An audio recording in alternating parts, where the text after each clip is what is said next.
Hello friends, नमस्ते। कैसे हैं आप सब? Welcome back to my channel. हमसे जुड़े रहने के लिए वीडियो को लाइक करें, सब्सक्राइब करें, शेयर करें and please don't forget to press bell icon.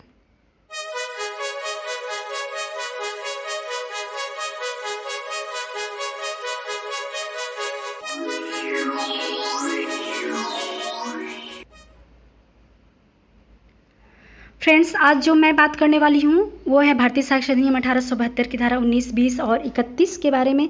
धारा 17 और 18 को हम पहले ही पढ़ चुके हैं। जैसा कि मैं पहले ही बता चुकी हूँ कि ये जो टॉपिक है वो आपके एडमिशन्स और कन्फेशन से रिलेटेड है और इसी के संदर्भ में हम आगे बढ़ेंगे। और ये धाराएँ जो हैं 19, 20 और 31 इस अधिनियम के अध्याय 2 के तथ्यों की सुसंगति के विषय में से है और भाग 1 में आती हैं। तो इस टॉपिक को शुरू करने से पहले हमेशा की तरह आपके लिए एक खूबसूरत सी लाइन। अगर तुम उस वक्त मुस्कुरा सकते हो जब तुम पूरी तरह से टूट चुके हो तो यकीन कर लो कि दुनिया में तुम्हें कोई भी तोड़ नहीं सकता। जाहिर सी बात है, आपको इस लाइन से बहुत कुछ समझ में आ रहा होगा।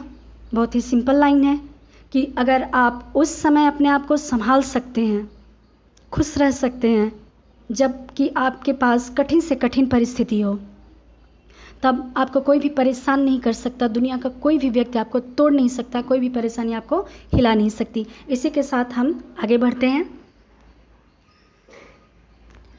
तो फ्रेंड्स, जैसे कि आपने अभी तक धारा 17 और 18 में ये पढ़ा कि स्वीकृति क्या है, स्वीकृति किन व्यक्तियों द्वारा की जा सकती है और स्वीकृति किन परिस्थितियों में हो सकती है, और ऐसे आगे ही और कई प्रश्न हैं।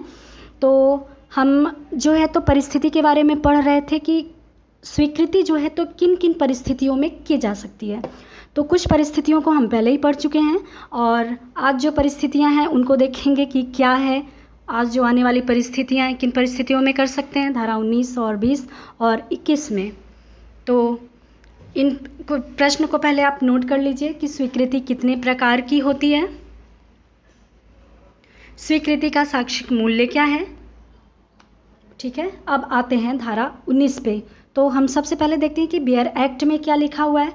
बियर एक्ट में यह है कि उन व्यक्तियों द्वारा स्वीकृति जिनकी स्थिति वाद के पक्षकारों के विरुद्ध साबित की जानी चाहिए। फ्रेंड्स, मैं आपको यहाँ पे पहले ही बता दूँ कि हम थर्ड पर्सन के बारे में बात कर रहे हैं। जो स्वीकृति थर्ड पर्सन व्यक्ति कर सकता है वो किन परिस्थितियों में कर सकता है, इसकी बात करेंगे। यह कथन जो उन व्यक्तियों द्वारा किए गए हैं जिनकी वाद के किसी पक्षकार के विरुद्ध स्थिति या दायित्व साबित करना आवश्यक है, स्वीकृतियां हैं। ऐसे कथन ऐसे व्यक्तियों द्वारा या उन पर लाए गए वाद में ऐसी स्थिति या दायित्व के संबंध में ऐसे व्यक्तियों के विरुद्ध सुसंगत होते हैं और यदि वे उस समय किए गए हैं जब उन्हें करने वाला व्यक्ति ऐसी स्थिति ग्रहण किए हुए हैं या ऐसे दायित्व के अधीन है। ठीक है, अभी तक आपने क्या पढ़ा कि स्वीकृति जो है वो 7 प्रकार के व्यक्तियों द्वारा की जा सकती है। ठीक है, जो वाद का पक्षकार है। लेकिन यहाँ पे हम देखेंगे अमूमन क्या होता है कि जो वाद का पक्षकार होता है हमारा उससे कोई मतलब नहीं होता है, तो न तो उसका एडमिशन्स न तो कन्फेशंस कुछ भी एडमिसिबल नहीं होता है। लेकिन कुछ ऐसी परिस्थितियाँ होती हैं जिनमें थर्ड पर्सन का जो एडमिशन है, स्वीकृतियां हैं, वो एडमिसिबल हो जाता है। कैसे? इस तरह से कि अगर पार्टी का कोई पक्षकार वाद का कोई पक्षकार है, ठीक है, और उस वाद का जो पक्षकार है उसके अधिकार और दायित्व किसी अन्य व्यक्ति मतलब किसी अदर पर्सन पे डिपेंड करते हों, तो जिस व्यक्ति पे ऐसे अधिकार और दायित्व डिपेंड करते हैं वो व्यक्ति क्या करते हैं, स्वीकृति कर सकते हैं, एडमिशन्स कर सकते हैं। ठीक है, अगर कुछ समझ में नहीं आएगा तो फ्रेंड्स प्लीज़ बताइएगा। यदि वे उस समय किए गए हैं जबकि कथन करने वाला व्यक्ति ऐसी स्थिति ग्रहण किए हुए हैं या ऐसे दायित्व के अधीन है, मतलब किस समय, परिस्थिति क्या है, उस समय में किया जाना चाहिए जबकि ऐसा व्यक्ति क्या हो, ऐसा अधिकार धारण किया हुआ हो या उसके पास ऐसे दायित्व हो। जब तक जिस समय तक ऐसे अधिकार या दायित्व रहते हैं तब तक वो एडमिशन्स कर सकता है और यह थर्ड पार्टी का स्टेटमेंट है। ओके, तो हम देखते हैं कि जो धारा 19 है ऐसे व्यक्ति के बारे में है जिनकी खुद की स्थिति विवादक तथ्य होती है, चाहे वह स्वयं कार्यवाही में पक्षकार न हो। कैसे विवादक होती है? विवादक मतलब विवाद का विषय होती है, मतलब खुद एक व्यक्ति है, उस व्यक्ति की स्थिति को ही विवाद का विषय बनाया जाता है कि उस व्यक्ति की स्थिति क्या है, इसके पास क्या अधिकार है, इसके पास क्या दायित्व हैं, क्या इसके पास जो अधिकार और दायित्व हैं वो पार्टी से रिलेटेड है, संबंध है, क्या उस पर डिपेंड करते हैं। तो अगर ऐसे अधिकार और दायित्व रहते हैं उस व्यक्ति के पास, तो ऐसा व्यक्ति क्या होता है, एडमिशन्स कर सकता है, और केवल उस समय तक कर सकता है जब तक ऐसे अधिकार या दायित्व उनके पास रहते हैं। आइए देखते हैं धारा 20। धारा 20 में है कि वाद के पक्षकार द्वारा अभिव्यक्त रूप से निर्दिष्ट व्यक्तियों द्वारा स्वीकृतियां। तो सबसे पहले इसमें देखेंगे वेयर एक्ट में क्या लिखा हुआ है। वे कथन जो उन व्यक्तियों द्वारा किए गए हैं जिनको वाद के किसी पक्षकार में किसी विवादग्रस्त विषय के बारे में जानकारी के लिए अभिव्यक्त रूप से निर्दिष्ट किया गया है, स्वीकृतियां हैं।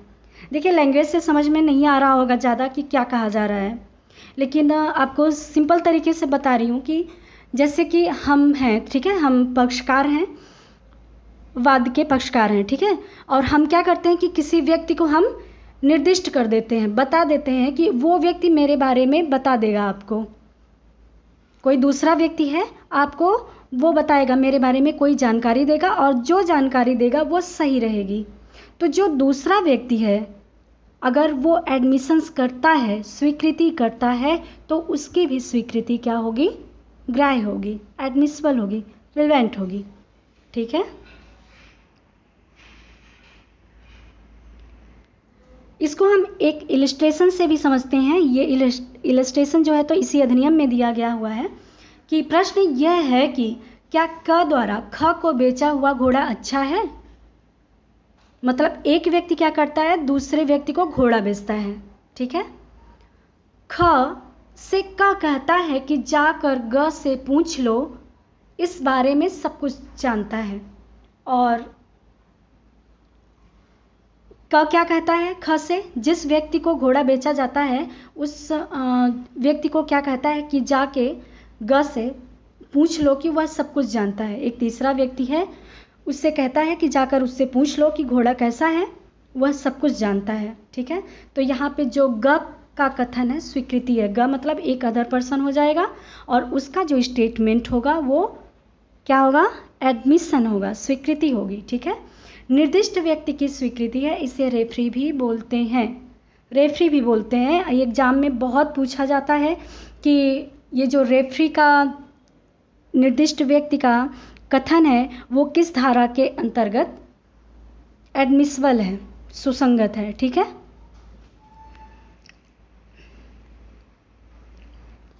अब देखेंगे स्वीकृति कितने प्रकार की होती है। आपका जो आगे वाला प्रश्न है वो क्या है, स्वीकृति कितने प्रकार की होती है। फ्रेंड्स, ये जो सारे के सारे प्रश्न हैं वो आपके मेंस में, प्रीलिम्स में हर जगह पूछे जाते हैं। बहुत ध्यान से पढ़िए, बहुत ही इम्पॉर्टेंट ये एक्ट भी है, चैप्टर भी है, सब कुछ है, सारी चीज़ें बहुत ही अच्छे और ध्यान से पढ़िए।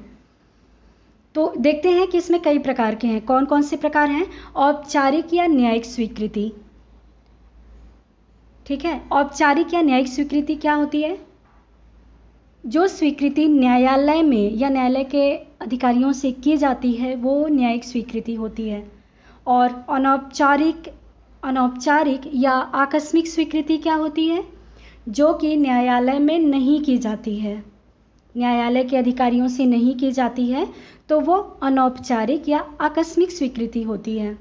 और एक होती है आचरण द्वारा स्वीकृति, अपने कंडक्ट के द्वारा स्वीकृति। अब देखते हैं कि स्वीकृति का साक्षिक मूल्य क्या है, मतलब इसकी वैल्यू क्या है, ये कहाँ तक एडमिसिबल होती है। क्या जो सारा का सारा स्टेटमेंट दिया गया है, केवल एक व्यक्ति जो कुछ कह दे, तो क्या उस व्यक्ति के स्टेटमेंट के आधार पे हम एकदम से उसकी बात सही मान लें, न्यायालय उस बात को सही मान ले, आज इसी की बात करेंगे। तो इसके बारे में जो प्रावधान दिया गया है वो सेक्शंस 31 में, सेक्शन 31 धारा 31 में है। धारा 31 में ये लिखा हुआ है कि स्वीकृतियां स्वीकृत विषयों का निश्चायक सबूत नहीं है। वाह, अभी तक आपने क्या पढ़ा कि स्वीकृति ऐसे रिलेवेंट होगी, ऐसे ग्राह्य होगी, ठीक है। देखने से ये लगता है कि कितना मजबूत है ये एविडेंस, बट ऐसा नहीं है। जो धारा 21 है इसमें जो प्रोविज़न किया गया है ये है कि स्वीकृतियां स्वीकृत विषयों का निश्चायक सबूत नहीं है, मतलब कंक्लूसिव प्रूफ नहीं है। कंक्लूसिव प्रूफ क्या है, निश्चायक सबूत क्या है, ये हम पहले ही बता चुके हैं, तो आप इन्हें पिछले वीडियो में प्लीज़ देख लीजिएगा कि कंक्लूसिव प्रूफ क्या है। किंतु इसके पश्चात अंतर्विष्ट उपबंधों के अधीन विबंध के रूप में परिवर्तित हो सकेंगी। अब देखिए आपके लिए यहाँ पे एक नया वर्ड आया है, विबंध, स्टॉपेल। स्टॉपेल मतलब हम इस बारे में आगे भी बात करेंगे। ये धारा 115 में है इस अधिनियम के, तो उसमें बताएंगे कि स्टॉपेल क्या होता है, लेकिन यहाँ पे थोड़ा सा जानकारी के लिए बता दे रहे हैं कि स्टॉपेल क्या है। स्टॉपेल मतलब ये कि अगर कोई व्यक्ति कोई कुछ कहता है तो वह अपने कहे हुए कथन से आबद्ध हो जाता है, उसको बाद में डिनाई नहीं कर सकता, मना नहीं कर सकता, नहीं मैंने ये कथन नहीं कहा, ठीक है। वही बात कह रहा है कि जो स्वीकृतियाँ, मतलब अगर कोई व्यक्ति है कोई स्टेटमेंट दे देता है, कंक्लूसिव प्रूफ तो नहीं होती हैं, लेकिन उसके कथन को जो है स्टॉपेल माना जाता है, विबंध माना जाता है, कि अपने वो स्टेटमेंट से डिनाई नहीं कर सकता है। धारा 31 और भी देखते हैं, इसके बारे में पढ़ते हैं क्या है, एग्ज़ाम में बहुत ही पूछा जाता है। यह है कि यह सर्वोत्तम साक्ष्य है जब तक यह गलत साबित नहीं कर दी जाती, मतलब तब तक यह बहुत ही अच्छा साक्ष्य माना जाता है जब तक इसको गलत साबित नहीं कर दिया जाता, और जब यह भी बंद की कोर्ट में आती है तब इन्हें साबित करना आवश्यक नहीं है। मतलब अगर ये दो तरह की कोर्ट होती हैं फ्रेंड्स, एक ओपन, जब यह विबंध कोर्ट में आती है तब इन्हें साबित करना आवश्यक नहीं होता है, मतलब जब यह विबंध के रूप में आता है तब हम इसे साबित नहीं करते हैं, ठीक है। धारा 31 में कुछ और बातें हैं। धारा 58 में यह घोषणा की गई है कि स्वीकृत तथ्यों को साबित करना आवश्यक नहीं है। यस, तो बहुत ही मजबूत साक्ष्य है, इसका मतलब जब तक यह गलत साबित नहीं होता है तब तक यह बहुत ही मजबूत साक्ष्य है। कैसे, इसके बारे में सेक्शन जो 58 है उसमें भी ये प्रोविज़न किया गया है कि स्वीकृत तथ्यों को साबित करना आवश्यक नहीं है। उपधारणा सही होने की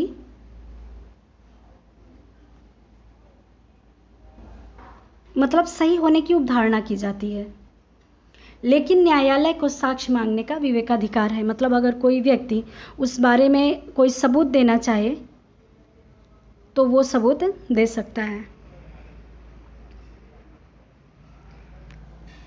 देखते हैं इसमें इम्पॉर्टेंट केस, आप इसे नोट कर सकते हैं।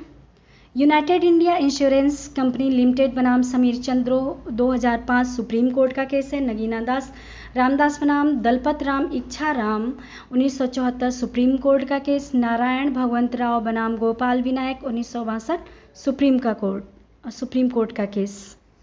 इन्हें नोट कर लीजिएगा, बहुत ही इंपॉर्टेंट है।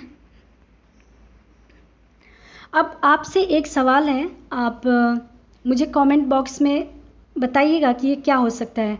क्या मौन स्वीकृति भी होती है, या मौन का मतलब क्या होता है? यहाँ पे मौन स्वीकृति अगर कह दी जाती है तो उसका क्या मतलब है? आप हमें बताइए। कुछ भी प्रॉब्लम हो तो ज़रूर बताइए, नीचे कमेंट बॉक्स में लिखकर अपनी प्रॉब्लम लिख दीजिए, अगर उसका आंसर मैं आपको ज़रूर बताऊंगी। Thank you.